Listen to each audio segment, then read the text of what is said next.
Holy shit. He said what? Another big revelation was that Meghan Markle was a semi-expensive yacht girl. Why are we still here? Just to suffer? she and Harry actually got married 3 days before the royal wedding. Yeah, I loved it. Great, now I feel like a fool for waking up at 5 a.m. to watch two married people get married.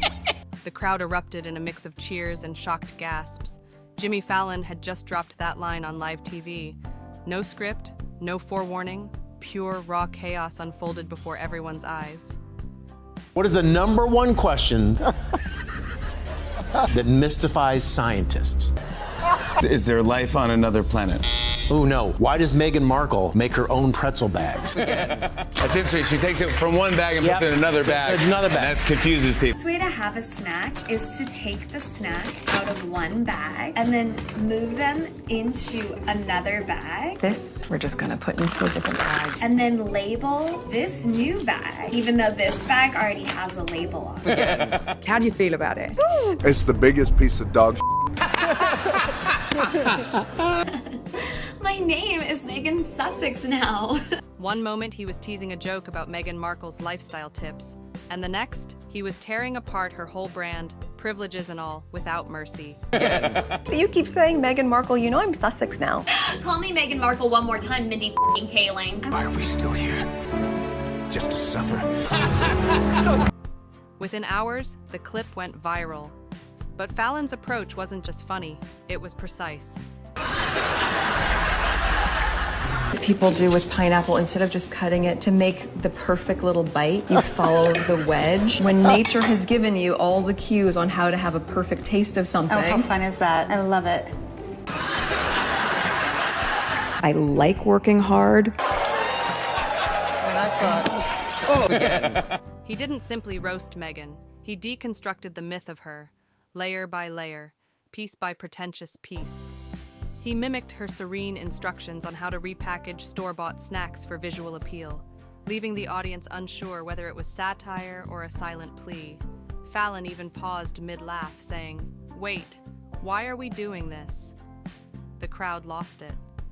That single confused comedian, one absurd snack trick, became a symbol of everything bewildering about Meghan's hybrid Hollywood royal persona, overly curated, painfully performative, and strangely detached from reality. And Harry, I've listened to both of them talk. Garden variety retards. Both of them. I said H was H was after. H has been, H has been, H called me with H, and H was out, and with H. And I thought, Social media exploded.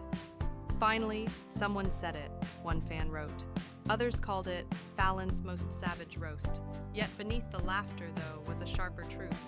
Fallon had voiced the collective eye roll of a generation tired of Meghan's endless brand reinventions. As the clip replayed endlessly, one question grew louder. Was Fallon joking? Or was he exposing a truth no one else dared speak aloud? It began innocently enough. Hi! Oh my God! It's been so long, Miss Meghan Markle!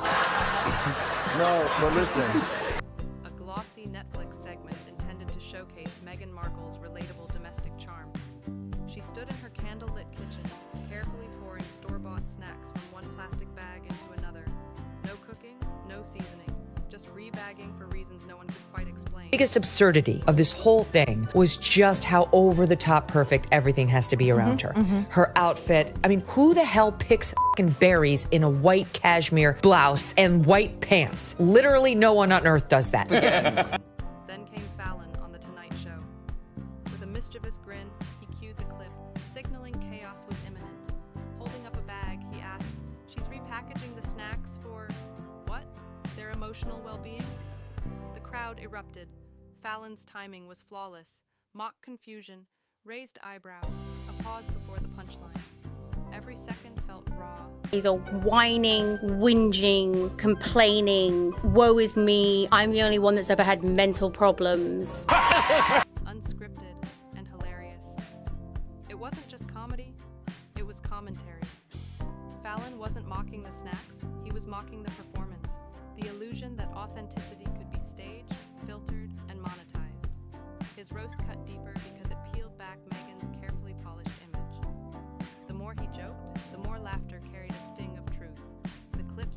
wildfire, millions of views overnight. I don't know what it is, but your jams just make me so happy. Yeah, I loved it. I'm opening this cylinder now. If you're watching, hit what a ta-da!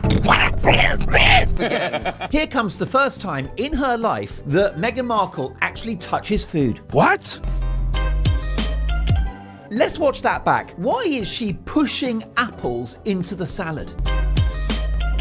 Oh dear, even her hands can't do acting.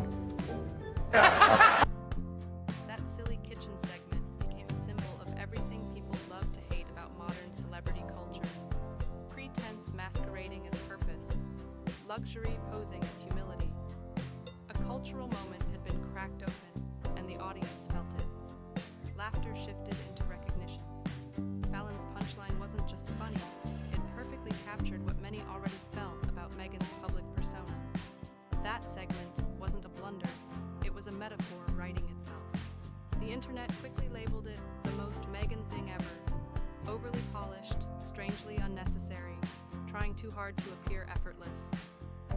Fallon transformed quiet cringe into viral gold, and irony was the spark that ignited it. Under its own weight. If I'm going to succeed in America, I need a lifestyle brand of creams and supplements. Gwyneth Paltrow has Goop. Wow. Kourtney Kardashian has Poosh. Woof. And Jamie Lee Curtis has Poogert. Oh my God. Now I've got mine, Meg Goo. Celebrating the sexy earth goddess in all of us. Meghan had spent years cultivating authenticity. Earthy colors, candles, slow-motion tea pouring. Yet here she was, rebranding store snacks as lifestyle. Fallon's humor worked because it was observant, not cruel. He pointed out absurdity everyone noticed but never voiced. His smirk said it all. "You can't make this up." The audience roared, not just at Meghan, but at the wider ridiculousness of influencer culture. Memes exploded. Meghan as the Duchess of Snacks. Royal reactions photoshopped in disbelief. TikToks reenacting the absurdity. Underneath the laughter was a deeper truth. It wasn't about the snacks. It was about the gap between image and reality. The female founder, you have to train your mind That's not possible. to literally be so focused on what your goal is. As I said in the podcast I was doing, laser focused on what your intention is. There isn't room for a tremendous amount of self-doubt with that. Fallon's moment went beyond comedy. It reflected public impatience with Meghan's curated perfection. She wasn't roasted for actions, but for what she represented. A brand so obsessed with control, it forgot to be human. When Fallon leaned back, pretending to sip imaginary royal tea, the message was clear. The audience laughed off her mystique. But Fallon wasn't finished. His next jab aimed straight at the crown. Sharp-eyed fans noticed the subtle surgical precision beneath the humor. Fallon was exposing cracks in Meghan's polished image. The biggest addiction in America is attention. We are addicted to attention. Easiest way to get attention. Every punchline, delivered with that signature grin, carried disbelief. Even Fallon seemed astonished by the disconnect in her down-to-earth act. The audience sensed it too. The laughter wasn't about snacks, it was relief. Relief that someone dared poke fun at the untouchable Duchess preaching compassion while peddling perfection. Watch the Harry and Meghan Netflix documentary. Now, I'll be honest with you, before I watched it, I was not a fan of theirs. But now I've actually heard their side of the story, I fucking hate them. Fallon's tone was never mean-spirited. It was weary, as if he embodied viewers exhausted by endless self-branding, documentaries, and interviews. Beneath playful delivery was razor-sharp social commentary, highlighting the absurdity of fame where relatability had become a full-time performance. Meghan, willingly or not, had become the punchline of her own. But my dad got out of copping and then became a food broker, which we're like, come on, that's What? CIA, right? Yes. And he's food like, no, brokers. I really am a middleman for jars of jam. He works for Meghan Markle. Fallon's genius lay in subtlety. He never said it outright. Silence and smirks did the work. Twitter exploded as fans decoded the segment like detectives. He wasn't roasting her, he was diagnosing her. Each laugh revealed cracks in the royal facade. Then, just when viewers thought it was over, Fallon added a line that silenced the room completely. Once the pretzel punchline went viral, Hollywood knew Meghan was fair game. Jams, harvestable jam made from the oils of Montecito. Yeah, she looked at Harry and she was like, "Nigga, you need to get a job. You a grown-ass man. You can't still be living in your mama's house, Harry." Ryan Reynolds jumped in first, posting a fake recipe for her signature snack. Step 1, buy the snacks. Step 2, pretend you made them. Step 3, sell for $40. Thousands of likes poured in within minutes. 16. Conan O'Brien followed, pitching a fake Netflix show, The Duchess of DIY, because opening a bag apparently required royal effort. And this is sweet. Meghan Markle said she has a finger they can use if they need it. Even Trevor Noah joined, joking Meghan had finally made carbs regal. What began as one harmless roast evolved into a full-blown comedy avalanche, late-night hosts, podcasters, YouTubers, all layered on satire. Fallon sparked it, but collective mockery gave it momentum, and suddenly, Meghan's lifestyle brand became a running joke. Memes flooded social media, comparing her snacks to luxury car ads. It was savage, yet oddly unifying. From tabloids to comedians. Time to do our daily $250,000 sponsored Instagram post. I shouldn't have left the made-up nonsense. Everyone laughed at the same absurdity. The striking part, the laughter wasn't purely at Meghan. It targeted the fantasy of celebrity perfection. Her carefully crafted image unraveled in real time, narrated by comedians. Fallon cracked the first joke.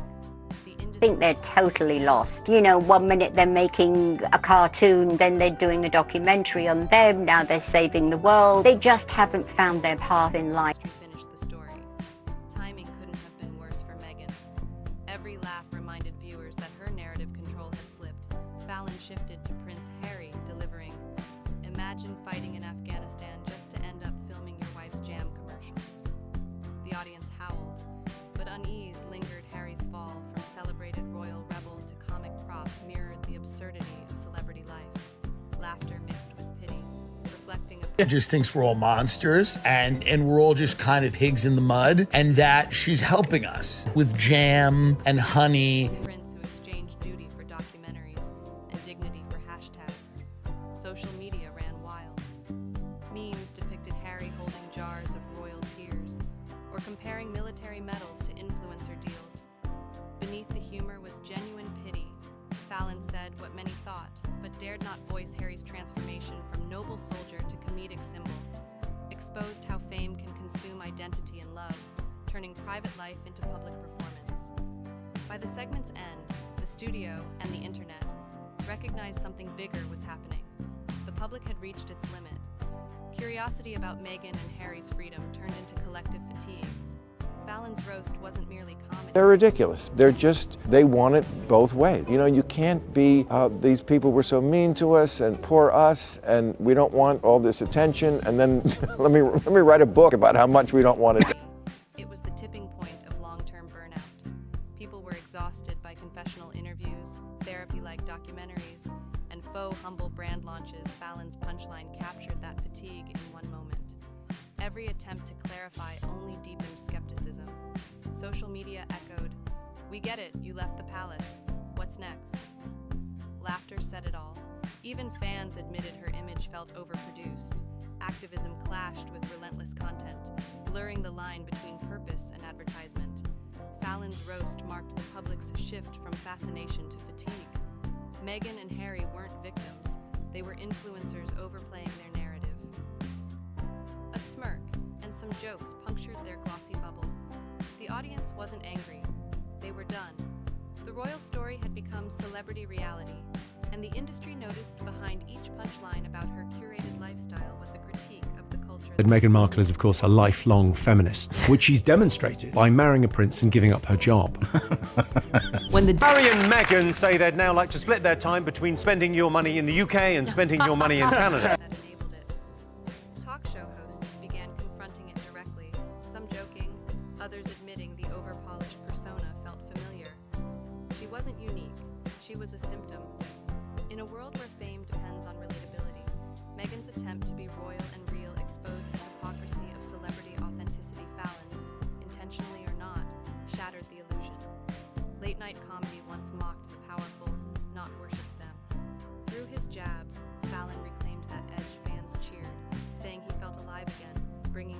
fearless, raw, unpredictable comedy.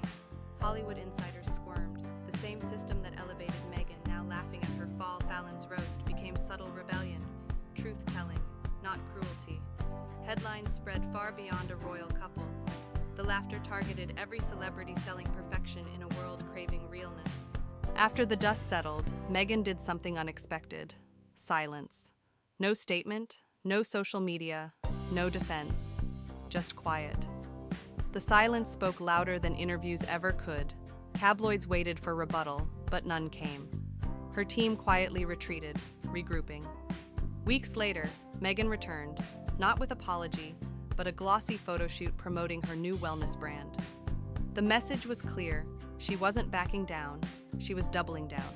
To critics, it seemed tone deaf. To fans, defiant. Fallon's roast made her Hollywood's joke.